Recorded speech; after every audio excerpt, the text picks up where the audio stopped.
This series is presented by Humankind Public Radio in association with the BTS Center, funding provided by the Henry Luce Foundation.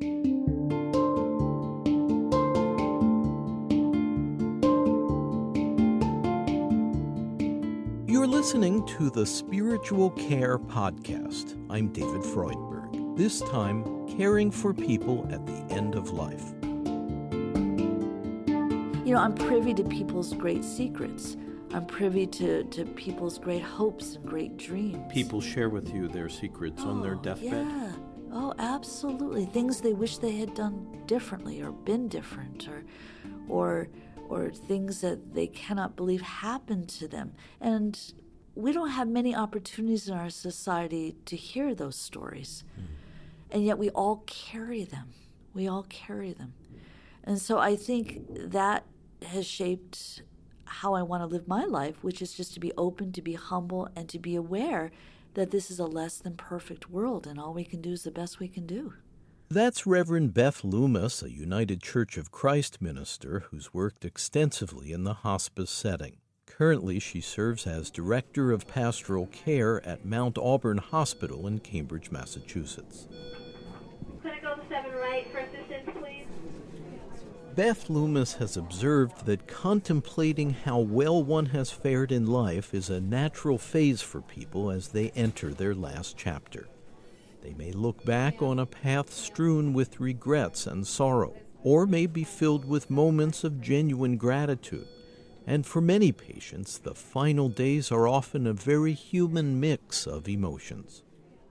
I think the hardest piece of facing one's own mortality or end of life is saying goodbye to everything.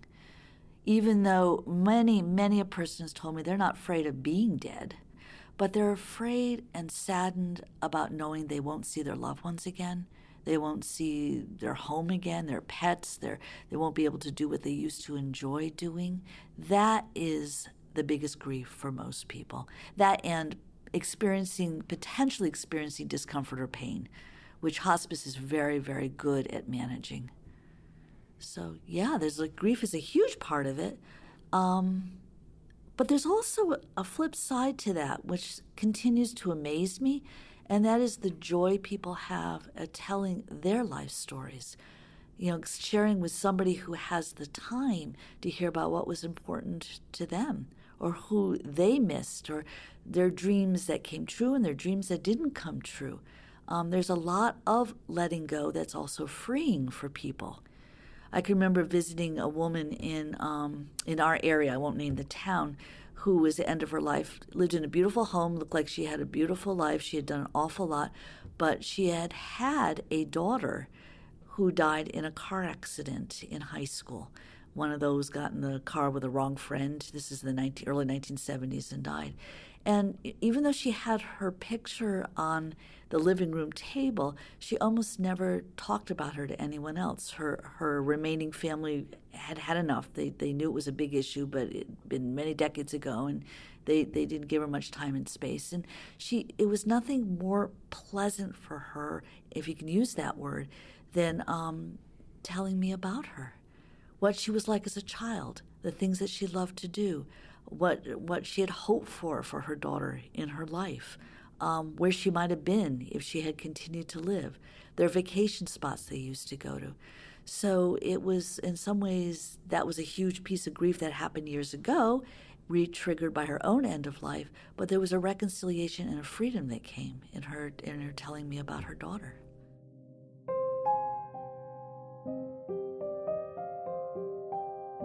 In my exploration of spiritual care at the end of life, a chaplain introduced me to Brian Noon, age 68, living near Worcester, Massachusetts. Brian was a school teacher and psychologist and became a vocational rehabilitation counselor for people with disabilities. He was diagnosed with cancer of the esophagus, which metastasized to the intestines. When we met, Brian was confined to bed as his wife Rosalie looked on. He told me the doctors had said his prognosis is fatal.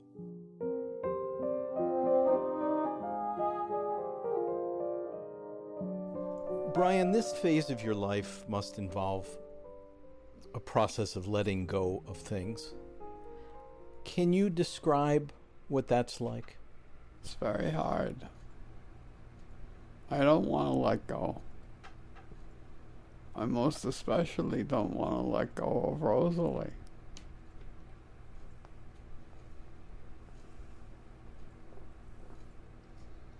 She's the most loving person I know. And naturally, I don't want to give that up. It'll happen one day, relatively soon.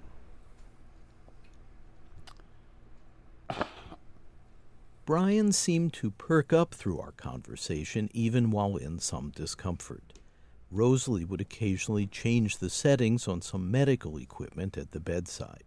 Because it could make him groggy, Brian had declined a full dose of pain medication before I arrived to remain alert for our interview.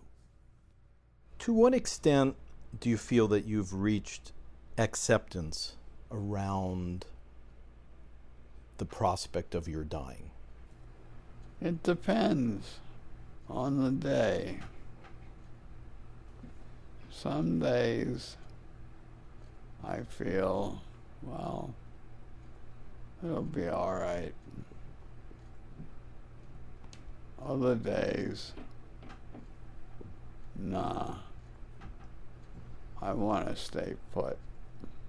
I have to assume just about any of us would react the same way. Are you in a process of grieving as you gradually let go? I'm trying to understand my life.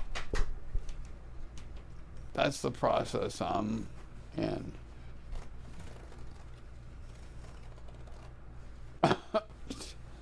Trying to understand, the foolish things that I did,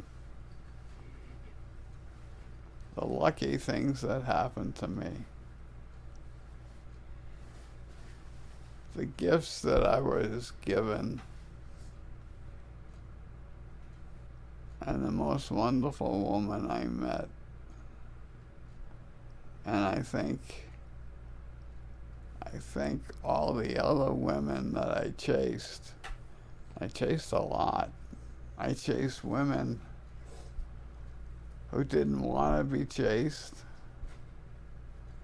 And I chased women who wanted to be chased, but I didn't realize that I was given an invitation. Socially, I was pretty backward as far as that stuff was concerned for quite a while. That's all right, because Rosalie came along and taught me what it was like to be in a kind, loving relationship. Also present with us was Nancy Small, a Catholic oblate of the Benedictine sisters, now working as a hospice chaplain with VNA Care in Worcester. For those in our care, the patients in our care, spiritual distress often comes when they're looking back on their life. It's very natural at that point in life to start to look back on life and ask questions about what has my life meant. I remember being told once that everyone needs to know that their life has mattered, that their life has had meaning.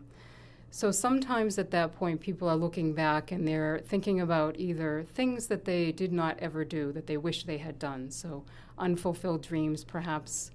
They're looking back and having regrets about something they did or did not do, and that's causing them spiritual distress. Sometimes the distress is the thought of leaving their loved ones, leaving behind those they love, and concerns about the well-being of their loved ones when they're no longer there. Sometimes they feel as if they're abandoning people that they love because they're sick and they're dying and they're not going to be able to be a part of the future, and they feel as if they're guilty in some way about that. Sometimes the spiritual distress comes when they're thinking about the fear of dying. So, for example, it's not unusual for people to be fearful about what the dying process is going to be like. Will there be pain? Will I be able to be comfortable? Will I be in agony when I die?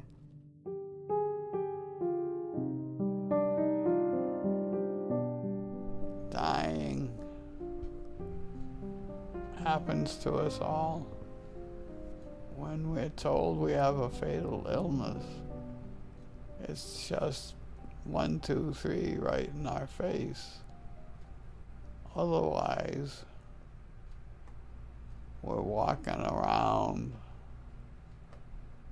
psychically protected from the idea that death is inevitable.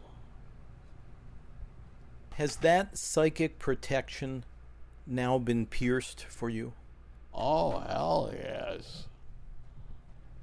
Pierced. For sure.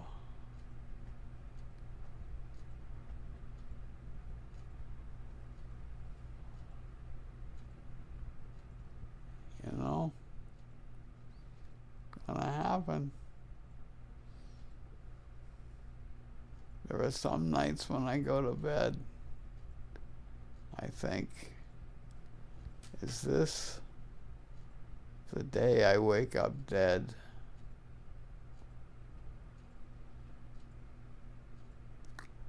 I don't know.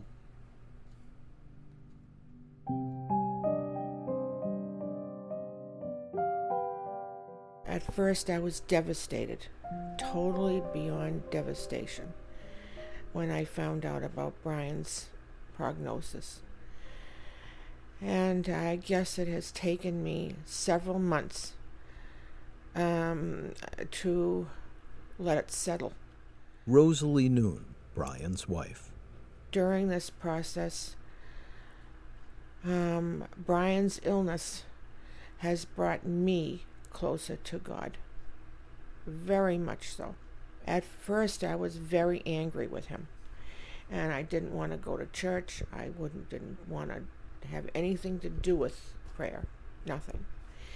And then I started saying, how am I going to get through this, Jesus? How am I going to get through this? Help me. Please help me. And I started to draw back in again. I started to draw back into my faith, back into my faith again.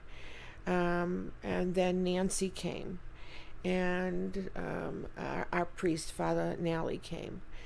But Nancy was very instrumental in helping me build the faith, talking to her talking to us. She had a way of drawing things out of you and making you understand and accept.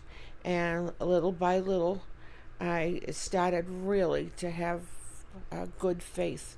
And now I know that Brian's going to go to heaven. I know it. As sure as you're sitting there and Nancy here, Brian there, I'm sure he's going to go to heaven. But I don't want him to suffer.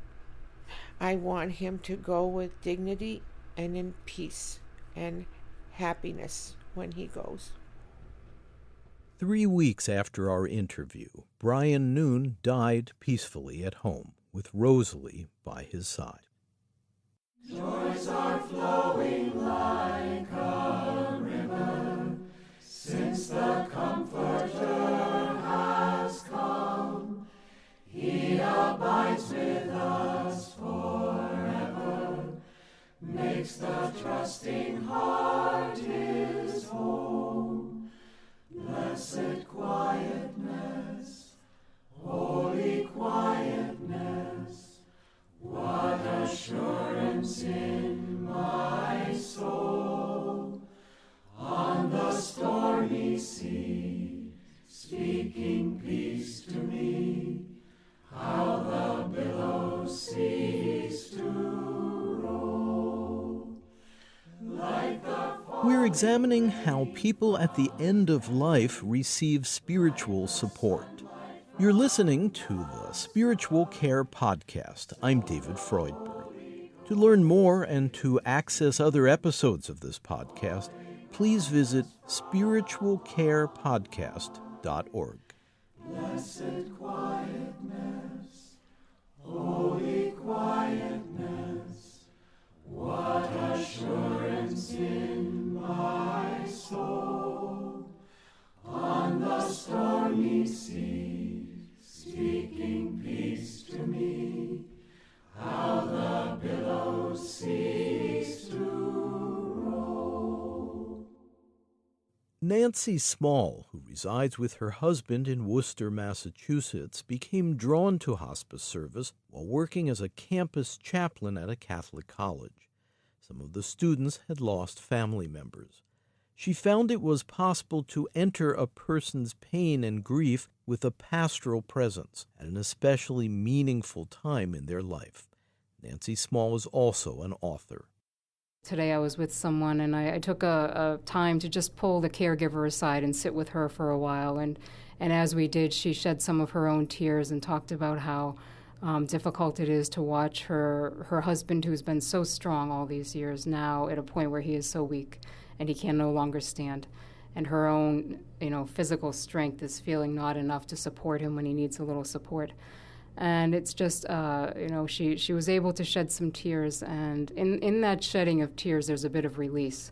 So for her, she's able to cry a little bit in my presence. I offer her some comfort and some care. We shared some prayer time together, and then she takes a deep breath and she goes back to do it all over again for another day. So what's it like for you to be in the presence often of people who are going to break down?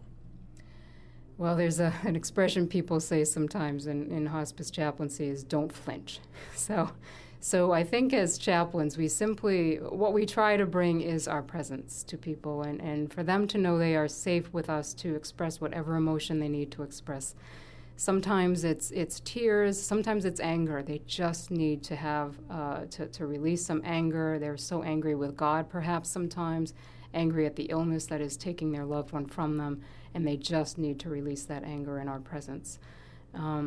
So there's always an intensity to it, but the grace for me always comes when I'm with someone and can simply be there, present to their pain, holding it with them and holding on so I can do that.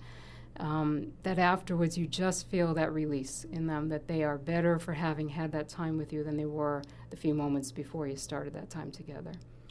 Are you praying in that moment when you're resisting perhaps the temptation to flinch?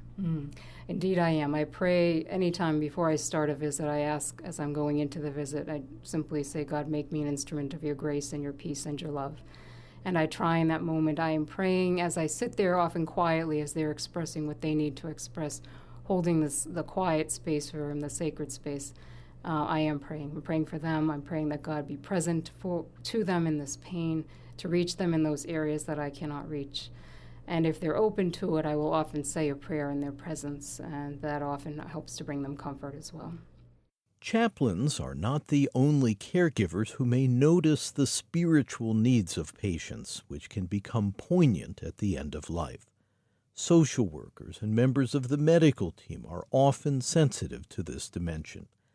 Physician Joel Bauman, who also works with VNA Care, treats the elderly and specializes in hospice care and in pain relief. But he says that in medical school, doctors are not taught how to identify a patient's spiritual distress. There's no formal training. Is that a gap in medical education? I think so. This is always, there's so many gaps in medical education because we're trying to train this rounded professional, and yet there's so many specific medicine-oriented tasks and skills that need to be drilled into students to turn them into competent physicians once they're released into the world. It's interesting. I was just thinking about this the other day. The common experience when people are given challenging news, and that in itself is a skill set, how to give challenging or difficult news to a patient, especially a new illness diagnosis or especially a bad new illness diagnosis. And then the patient responds, or the family member often may respond, what did he do to deserve this? That's a spiritual question. If there was a little bit of tutelage in how to receive and respond to a question like that, that might be one of those little seeds to plant in the clinician in training in picking up spiritual distress. To sensitize the caregiver, to be able to listen to that and process it and not be threatened by it? Not be threatened by it and not feel like they need to dismiss it, because I think that's a common scenario, that it's dismissed. So it's not, you didn't do anything, Mr. Jones. You just got colon cancer. But Mr. Jones thinks he may have. Or that's the little tip of some sense of regret that may have, in his mind, processed this sense that maybe I deserve this bad diagnosis. Or I'm angry at my God for getting this bad diagnosis. And do you see your role as validating the experience that people are having in that moment? I try to. I think I'm not trained as a spiritual provider, but I do feel like I can flesh out some of the emotional content that comes up in those moments.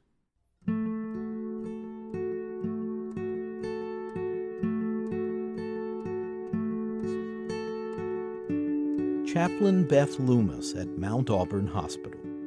I've worked with people who have a very strong sense of life after death, and yet they feel as if they've done something in their life wherein they will be punished or perhaps not meet the glory of God in their faith system, and they're terrified. I've met other people who believe in a life after death, and they've felt they've lived a good enough life, they've done the best they can do, and they'll meet their loved ones again, and they're overjoyed. I have met people who feel this is it. There's nothing that happens